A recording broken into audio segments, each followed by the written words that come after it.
This is a Founding Media podcast.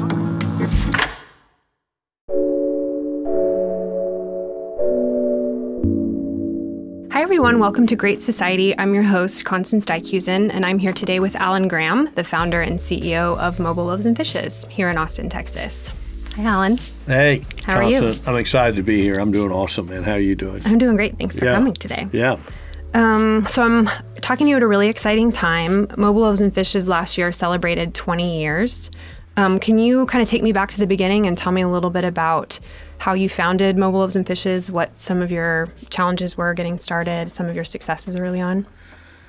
Well, my journey really began as a spiritual journey, and I began to just ask God, what is it you want me to do? And because, you know, in my way of thinking, God's not a very good communicator and not giving me the formula of everything that he wants. You were a real estate developer, right? Real estate developer at the time. Doing well for yourself? It was my career. This was, you know, in the mid-'90s, and we were coming out of the '80s debacle, and so my star was rising fairly rapidly at that point in time. But I had not reached the level of poison. Okay. And but that was relatively near. So it's not like you were reaching out with this idea of, what do I do, God? I have nothing else to do. It's like you were already doing okay for yourself. Like you had things, but you wanted to maybe give back more or do more.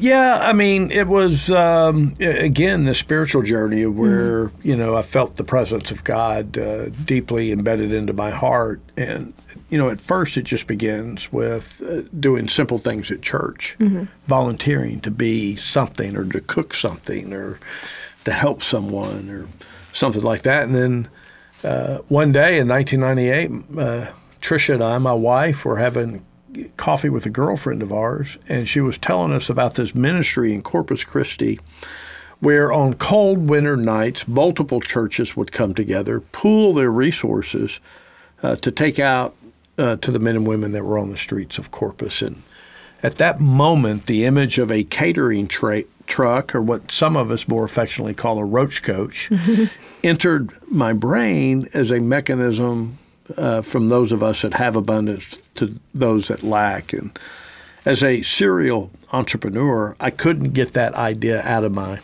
brain. Yet I wasn't sharing it with anybody for quite some time, a week or two. And finally I shared it with Trish, and I said, sweetie, I have this idea. And so this is a woman that is married to a serial entrepreneur, and I've taken her on a wonderful roller coaster ride economically. And but she knows that when I get on point, I'm on point. And she just looked at me and said, "Oh my God, here we go again." She was all in. She knew, she was ready. She was believed in you, but was also ready for the ride. That's correct. Yeah, it was both, and scared of the ride. Yeah. Yep. So what came first? You bought one truck? You bought two trucks? Well, I shared it with a buddy of mine after one of our little spiritual meetings, and said, "Why don't we go buy a roach coach? And $1,500. We'll put some TLC into it." And he goes, "I'll put $500 in that deal." And I go, "Well, I'll put $500." So he was the first donor. I was the second donor. And then we started sharing it with friends, and before we knew it, we had raised about $30,000, which was incredible at that time.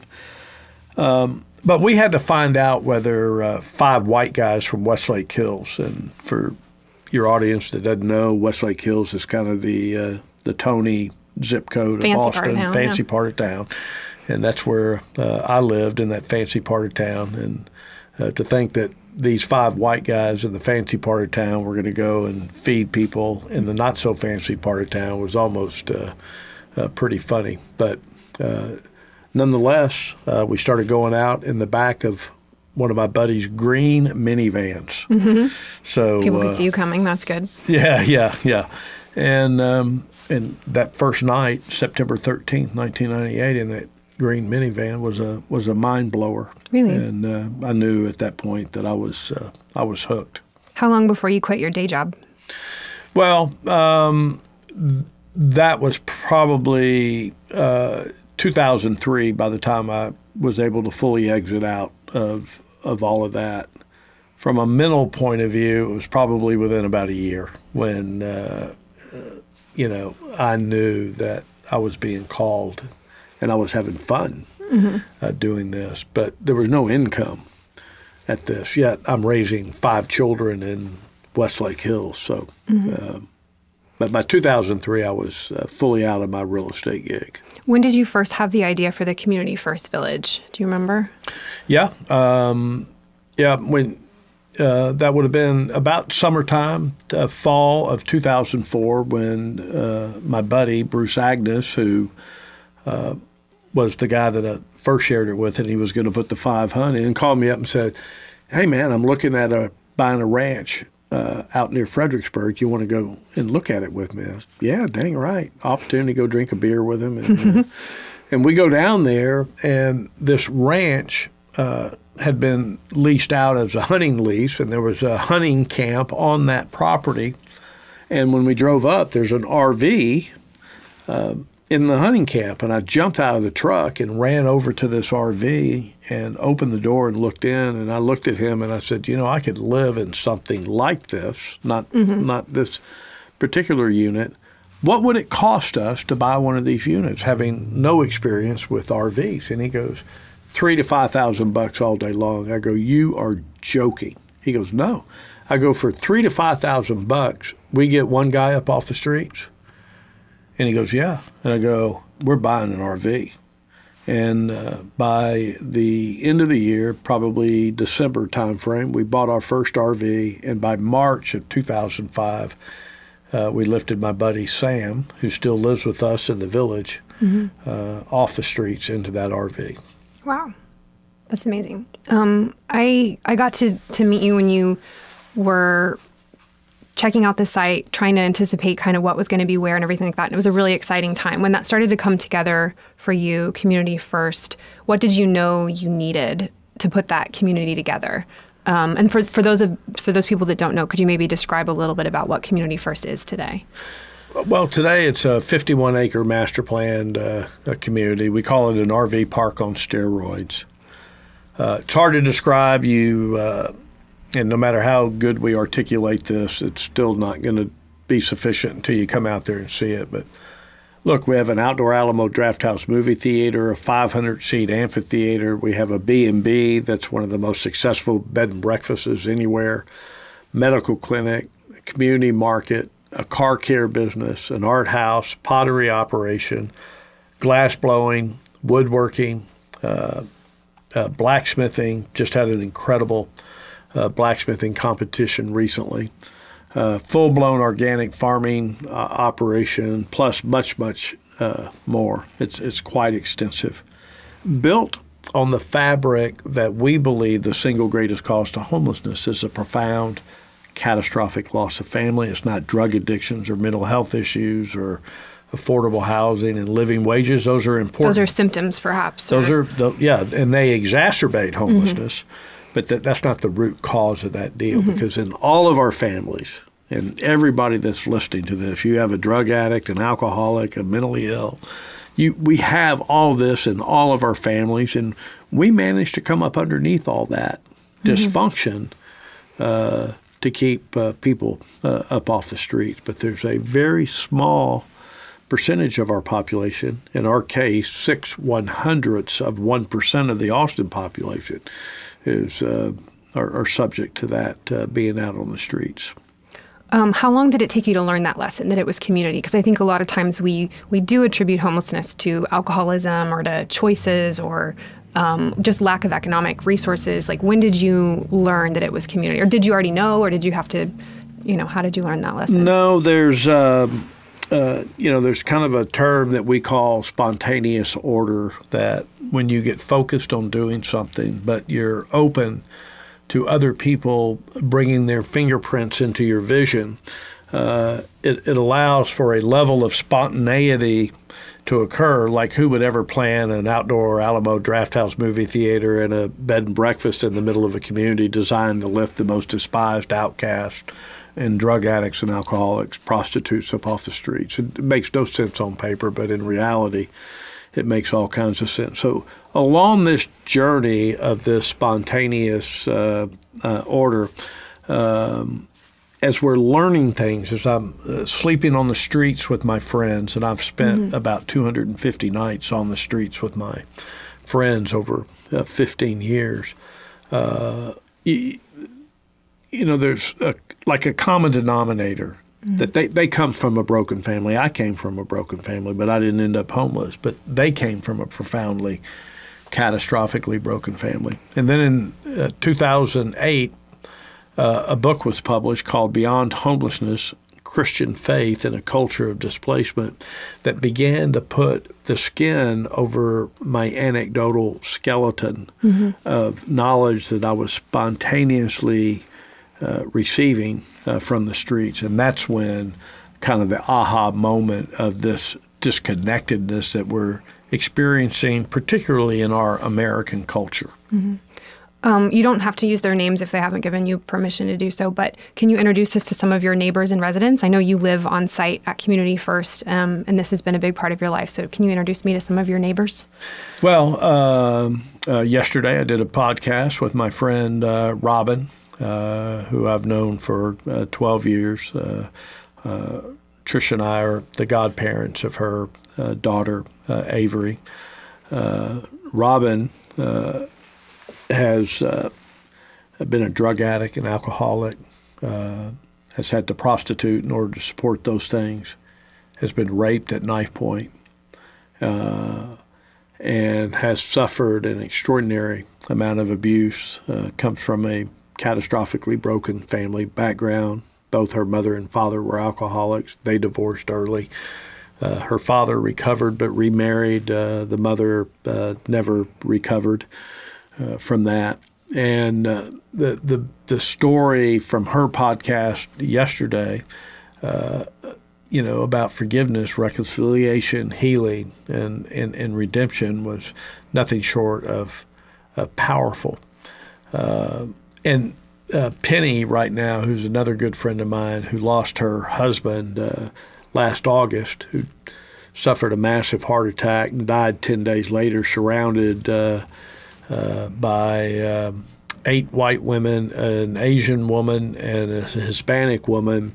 And he was a beautiful, deep, dark, classic African-American, had those features. In fact, he was kicked out of his house by a multiracial stepfather when he was 8 years old. He was given 2 choices: you either move out or I'm going to shoot you in the head, because he was the blackest of his siblings. He had that very deep, penetrating African look. Beautiful human being. And his wife, Penny, who has been living with us for 2 years, is now in recovery. Losing John was an emotional struggle. Penny, too, comes from a profoundly, catastrophically broken family. And oftentimes, in that brokenness, God weaves together 2 dysfunctional people into a mass of dysfunction. But turns out to be a beautiful weaving that's not really understood by most people. So the loss of John created even more problems for Penny, but she's begun to settle as a result of that loss, and then made the decision on her own to go into recovery. And she's been there before, so it takes, on average, I learned today or yesterday, 7 times for people to go into recovery before it finally clicks. Sometimes many more times than that. So we're hopeful for her. You mentioned John's passing, and I think one of the things that really has struck me about the Community First Village is it's not just a place to go and to live or to find healing, but it's also a place to die, and to die with dignity. Can you talk to me a little bit about how that became so important as part of your model and how you handle death with some of our homeless brothers and sisters? Yeah, and so several years ago, we lifted a friend of ours named Larry Taz Williams. He went by Taz, Tasmanian Devil. He had that tattoo of that cartoon character. He was about 5'6", 7", but had guns on him, arms that were ginormous, and you did not want to be on the other end of that in any of his rages. But his camps were the most pristine camps on the face of the planet. And he was a recycler, man. He could find anything, anywhere, at any time. And I have a number of things because I was the beneficiary of his stuff after he died. But anyway, I became his medical power of attorney. And Taz was lobbying us very heavily. He and my wife, Tricia, were extremely close.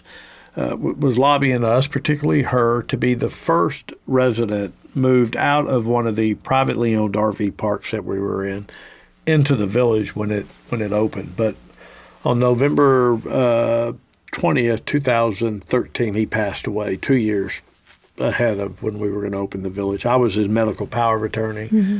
I was with him at his bedside. I made the decisions with his medical staff to cease the intervention. It was an extraordinarily an emotional moment for me and for all of us that were there with him, because he was such a golden human being that came from a catastrophically broken family. And then we realized that he was going to get buried in the pauper cemetery where the despised and outcast go to be lost and forgotten. And so we went and claimed his body, had him cremated.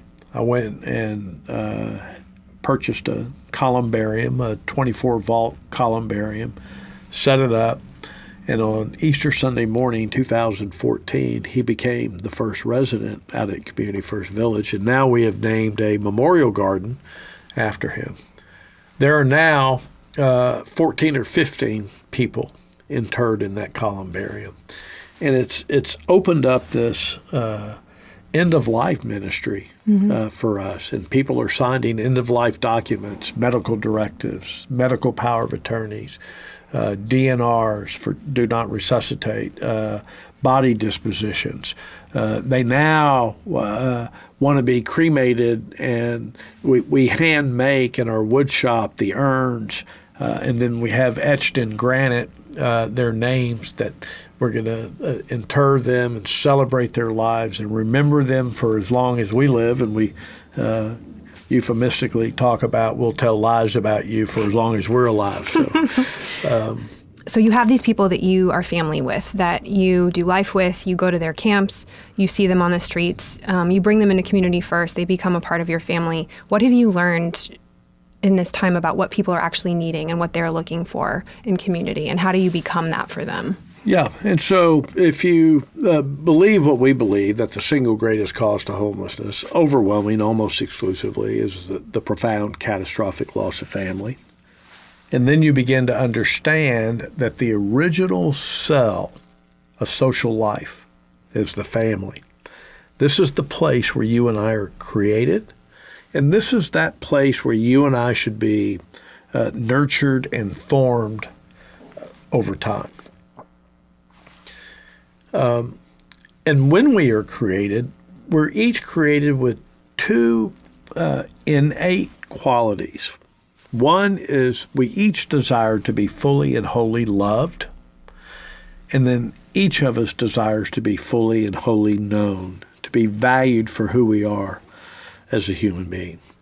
And that is really what people need. And when you have been abandoned by your family for whatever reasons, and then you find yourself living on the streets, and then kicked to the furthest fringes of society where nobody cares about you. They only call you a piece of shit. Then that human desire to be fully and wholly loved is not being met. Now you're out there begging for subsistence, and there's no way that people are going to look at you and honor what it is that you're doing. And so what we're doing in the village is reversing that. Not only are we going to love you, but we're going to dive deep into who you are as a human being and discover your purpose in life so that you can go and fulfill that purpose, so that now you're fully and wholly known. And then when it's the end of life deal, we are going to partay during that period of time, letting you know how much we love you, how much we care for you, and then we're going to honor you after death. That's what people need. Shelter. Look, everybody needs shelter, but that's not at the pinnacle of what we need. One question that I get a lot, and I'm not even sure why I get it, is what do you do when you come into contact, when you pull up at a stoplight and there's a homeless person there flying a sign?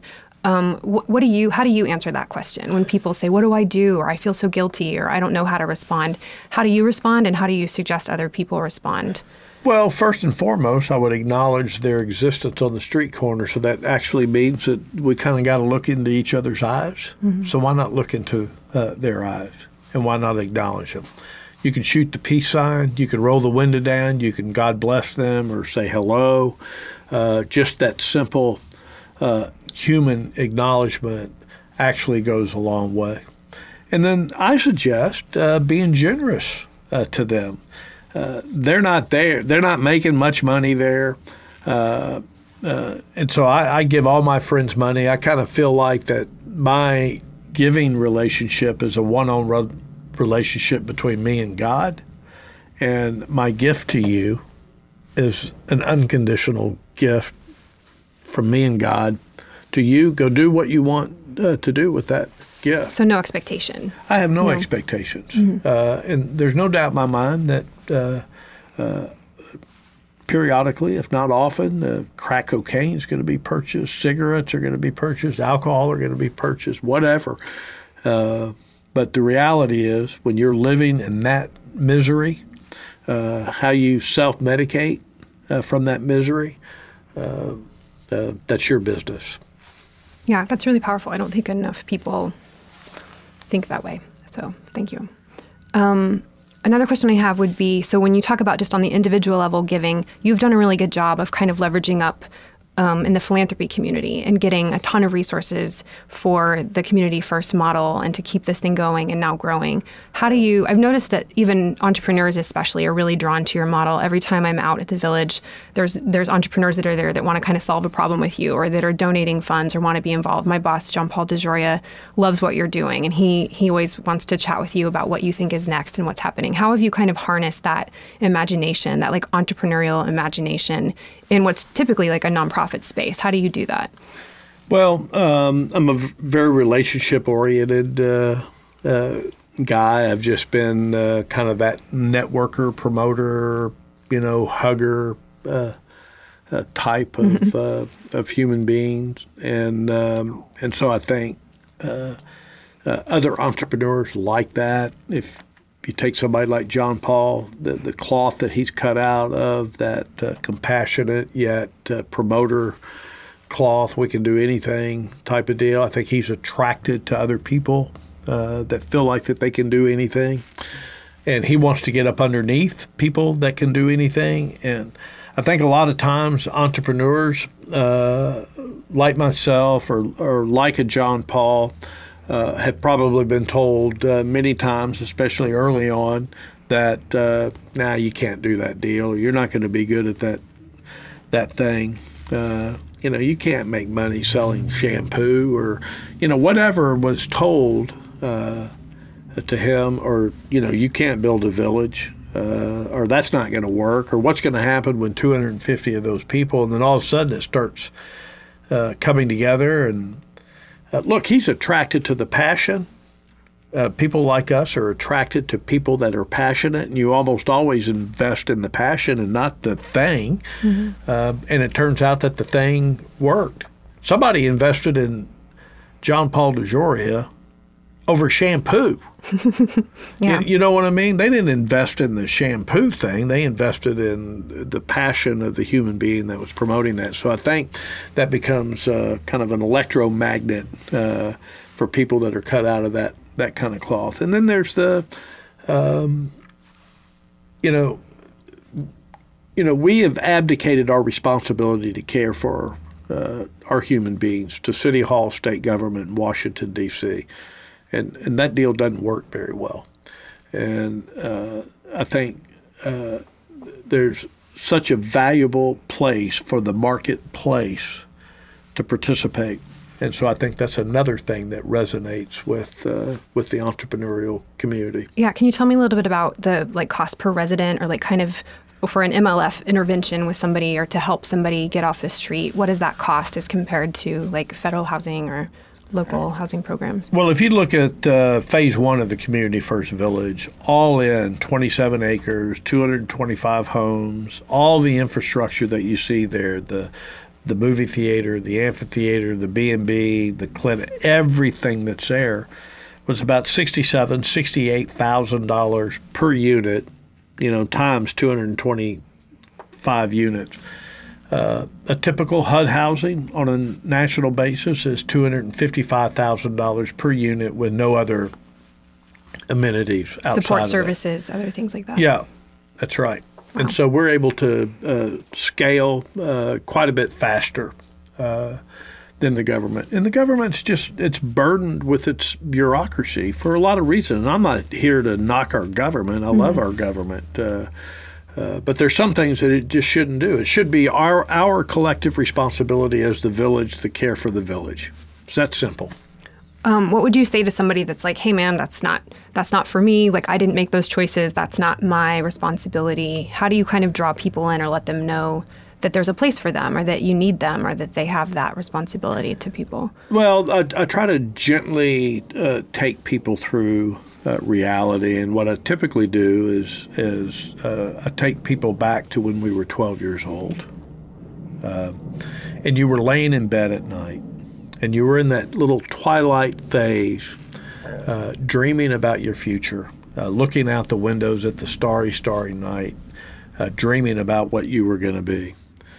And I let people know that never, ever, ever, ever, ever, ever, ever in the history of mankind, anywhere, did a little 12-year-old boy or girl lay in that bed dreaming about being homeless, crack addict, prostitute, and a convicted felon. We were dreaming things like, I wanted to be a rock star, I wanted to play football, I wanted to fly fighter jets. Is that you? You're that speaking was me. For yourself, yeah. Those are mine. And, I had a band, I played guitar, I played football, and to this day, I love airplanes, and my favorite smell on the planet is burning jet fuel, on airports. Okay. It really is. That's my deal. And but I'm never going to be a rock star on stage playing a guitar. Not going to happen. But every time I hear a great classic rock song on the radio, I see myself on stage with that guitar in hand. Same thing with the football game. And same thing when I see, a jet screaming across the sky, a fighter jet. Uncle Sam's never going to put me in that $100 million airplane. Never going to happen. But that is the ember. Those dreams like that are the embers that ignite who we are and who we become today.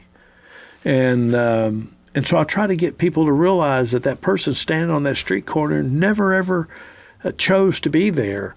And what you see as choice is really, in reality, resignation. Mm-hmm. Now, some people will tell you, I choose to be out here. But that's impossible. Nobody would choose that deal. And so as humans, as proud human beings, we're going to disguise the resignation as a choice. How do you connect people back to their original dream as a 12-year-old who have experienced homelessness? How do you get them in touch with that? Because there's so many layers, like you said, of protective mechanisms, of just kind of not believing it, not believing that people will help you. How do you connect people back to their kind of original? There's so many opportunities to discover those things at the village. So I want to talk to me a little bit about those. Well, I mean, it's pretty simple. What is it that you dream about being? What is it that you're good at? Because by the time we find people, even though they've had a lifetime of disappointment, they've also know within who they are what they're good at. Some people are great laborers, and they can labor. Some people are carpenters, and they can do that. Some people know how to work on cars. And then you find many of our friends that battled pretty serious behavioral health issues, seem to be off the charts on the creative spectrum. And so we try to go in and dive in to discover what those myriads of desires are and begin to plug people into what we have, and so that they can be self-fulfilled and self-actualized. What advice would you give to people who are maybe like yourself, who are an entrepreneur doing something but maybe want to give back or have that original vision? Like you started with one truck. When people kind of have that one spark of an idea, how do you suggest they go about making it into a fire? Well, in one of my favorite books of all-time history called Think and Grow Rich, published in 1937 by a guy named Napoleon Hill, that had 13 principles of why people of seemingly equal intelligence, some go on to be very successful, some don't.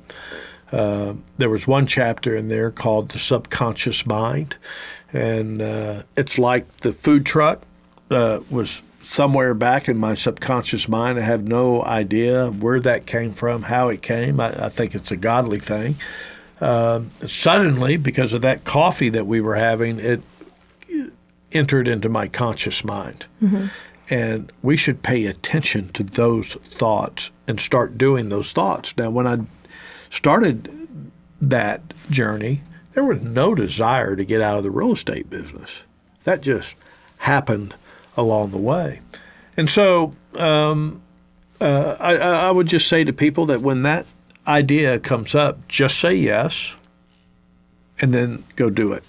And I think it sounded like part of introducing it to other people and inviting other people into it was also key for you. Well, extraordinarily key. And I think people were to really ask me, what's one of my greatest giftings, it's I think I was the nucleus of an extraordinary vision in that deal, but you have to open the doors to anybody that wants to come into that vision, because we have a laser-focused vision to participate and help us drive that across the finish line. So that's a key. That's where that spontaneous order thing comes up. Speaking kind of the finish line, you've already accomplished so much at Community First Village, but can you tell me kind of what's next or what you're dreaming of next? You're always dreaming about something, I know. So, well, it's a continuation of moving the movement. We have phase 2 that's under construction right now. That's a very active time for us. We're also being hit up from all over the United States, and so we've developed a replication model to help other communities. Oh, that's great. Yeah, and so we've been doing that replication very aggressively over the past year, but really for the past 2.5 years. So other cities in America, like city planners or nonprofits, come to you and ask if they can do what you've done? Mostly nonprofits, but city planners are starting to, poke their head into the deal. Mm-hmm. And, the first community outside of Austin opened up last year in Springfield, Missouri. And it's a very small community, 31-unit, $3 million deal, but just absolutely gorgeously beautiful and everything that you would want it a community to be. So that's pretty much what we're focused on. And look, I'm 63. I got a lot of gas in my gas tank, but the 3 fundamental components that we work on at Mobile Loaves are succession, replication, and sustainability, and succession is one of those things. So I've recently elevated someone to the presidency of the operation, and looking forward to that leadership. She's 39 years old and just a dynamo, and I look forward to partnering with her over the however long I have left in my gig. It will end. None of us are getting out of this alive. Spoiler alert. Yeah. Well, so you've written a book, Welcome Homeless, and then there's a documentary as well coming out about the village specifically. Can you talk to me a little bit about that? Yeah, about the documentary or the book? Or either, whatever you want. Well, the book was published a couple of years ago, March 2017, Welcome Homeless, one man's discovery of the meaning of home. And that was a blast to put together. And then a couple of years ago, the filmmaker Leighton Blaylock with Inferno Films approached us to do this documentary, and the world premiere is at South by Southwest this year, and we're pretty excited about that. Yeah, it seems like a lot of people I just see more and more press and more people interested in what you've done, because you've really managed to do something amazing. And I think a lot of people are interested in how they can take it home with them and learn from you. So well, we're poised and we're ready for that real national explosion. We've had all kinds of press from all over the country, but we hadn't had the big hit. But something's coming up with CNN right now that that's exciting. Could be that. So we'll see. That's good. And so this is my last question, and I ask it to everybody. How do you define success for yourself? This can be personally how you think about yourself and evaluate your work, or this can be for Mobile Loaves and Fishes. How do you define success? Well, for me, I look at it from a kingdom perspective. I try to look at it from a God perspective, and the way I analogize it is, as a kid, when we were running around playing, you'd come across the fire ant bed, and you'd go find the first stick you could find, and you'd jam it into that fire ant bed and swirl it around, and out of that, these ants were just spewing. I thought that's what sociopaths did. Alan, is that what you did when you were a child? That's what I did, and maybe there's a sociopathic element to who I am there. Mm-hmm. Yeah. But you couldn't discern one ant from the other. Right. The only discernment would be the queen, if you could ever get the queen out of the thing, but you never could. And but every ant had a role. And I think each of us, from a God perspective, have a role. We're in this ant bed, we're all spewing around, and the only thing that he sees is what's lit up in our hearts. He doesn't look at the balance sheet for Mobile Loaves and Fishes, or look at the number of awards that Alan Graham has been awarded. What's in the heart? And look, I've given my all to this deal, and I'm prayerful that he's proud of that. I also know people that have given their heart to things that, from an American perspective, are far less than what they perceive Mobile Loaves and Fishes to be, yet the heart is still equally burning. And so I think people need to look in their hearts and go, did I give my all? Am I doing my best, or was it all about me? And that's where the success comes from. That's beautiful.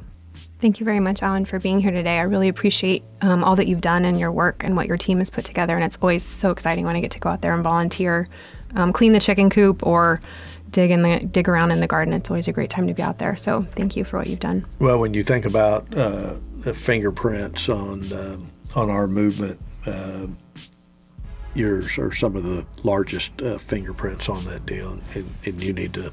Thank you. Know that. I think you should name a street after me personally, but that's fine. That's fine. We'll talk about that later. We can't pronounce that. Oh, name, so. Fine. I'll go with my first name. Go with Constance. Constance Street. Constance Way. Yeah. But anyway, thank you very much, Alan, for being here. I Thanks, appreciate Constance. it. Appreciate it. Thank you.